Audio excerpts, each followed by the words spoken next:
This is the Bloomberg Advantage with Corey Johnson and Carol Masser on Bloomberg Radio.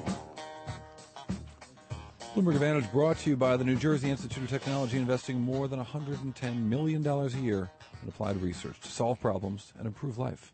Learn more of stories of innovation at innovation.njit.edu.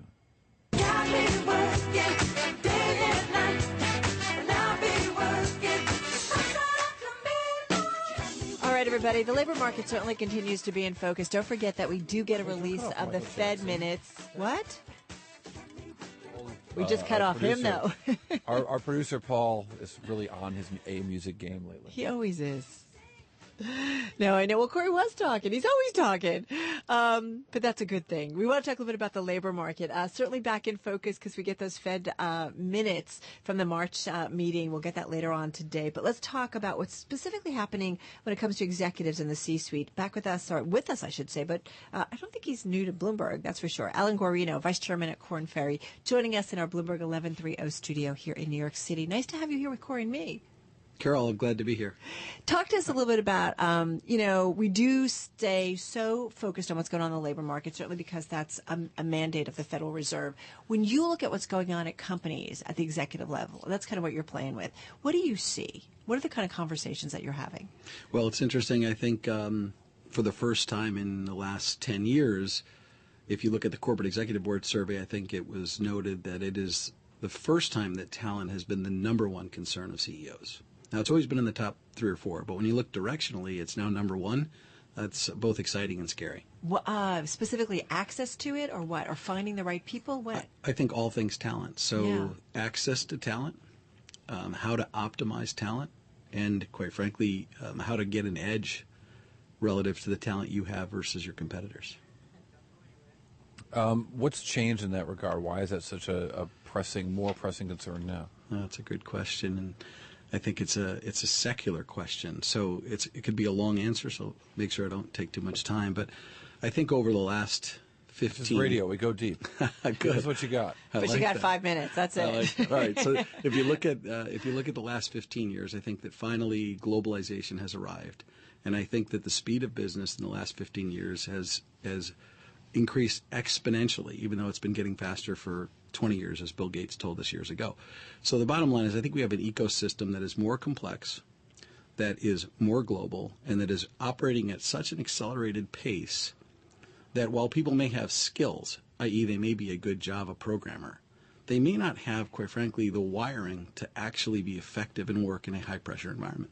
So I think we've created a world of work that now looks like the Super Bowl playing field almost everywhere, when the world of work used to kind of look like a good sort of AA playing field years ago. Are you saying that individuals have to have kind of both the soft and hard skills? Absolutely. Which is something we do a lot with Bentley Universities. They're a strategic partner of Bloomberg Radio, and we talk about the importance of, educational institutions providing both of that.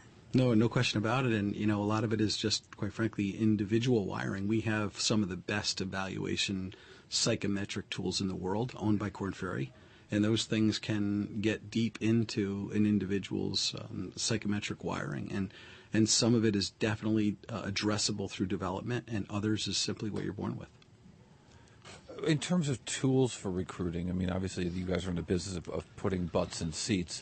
But I wonder, how has that changed? You talk about the globalization of the workforce. How has that changed? How have things like LinkedIn and so on really changed the way that businesses start to imagine what talent pools look like? Well, talent acquisition and candidate identification as part of talent acquisition has become much more efficient. And not unlike the transformation of electronic trading, right, from the time when we traded securities the old-fashioned way, broker to broker, to now electronifying trades.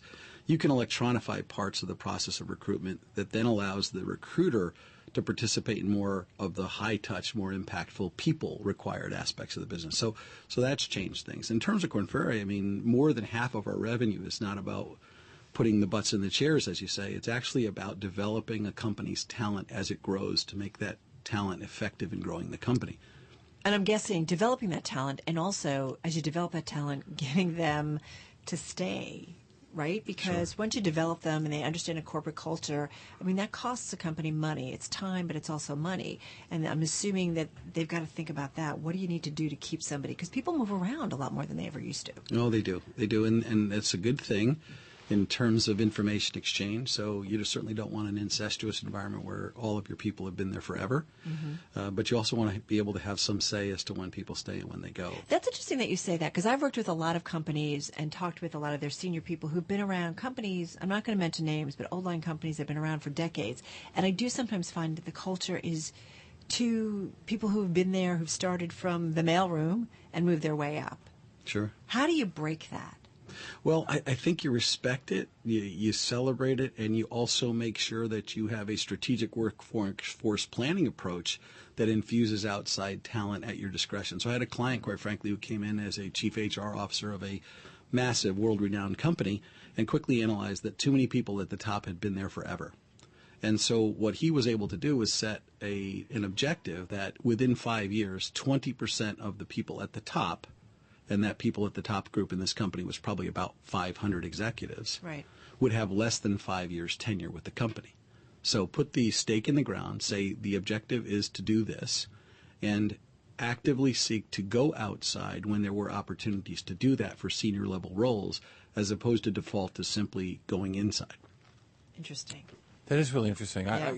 I'm reading this book right now, Walter Isaacson's book, Innovators, and in the book he writes about early Intel. He talks about Intel as this innovative place where creativity is rewarded and people were encouraged to sort of challenge the status quo. But I know Intel, and although it's certainly true, but I also know Intel's a place of miles and miles of endless cubicles where a 10-year employee is still considered the new kid. And it feels stultifying, even though the creativity that comes out of there is interesting. Cultures are like families, right? They are not universally applicable. So what's good for one family isn't good for another. I think you have to realize that generally cultures need to inspire like-mindedness with the team. They have to believe in the culture of the company and feel like that represents who they are, Right. and they tend to stay. But some old and new blood mixed seems to be kind of the wave of the future, just quickly. Absolutely. All right. Going to leave it there. Alan, thank you so much. Thanks for having me. Appreciate your time. Alan Guarino, he's vice chairman at Korn Ferry, joining us in our Bloomberg 1130 studio on this Wednesday. Quick check of the markets for you, everybody. We've got stocks near their highs of the session. That means up about 13 points on the S&P 500. Dow Jones Industrial Average up 0.4%, up 75 points. NASDAQ a gain of 45. You're listening to the Bloomberg Advantage right here on Bloomberg Radio.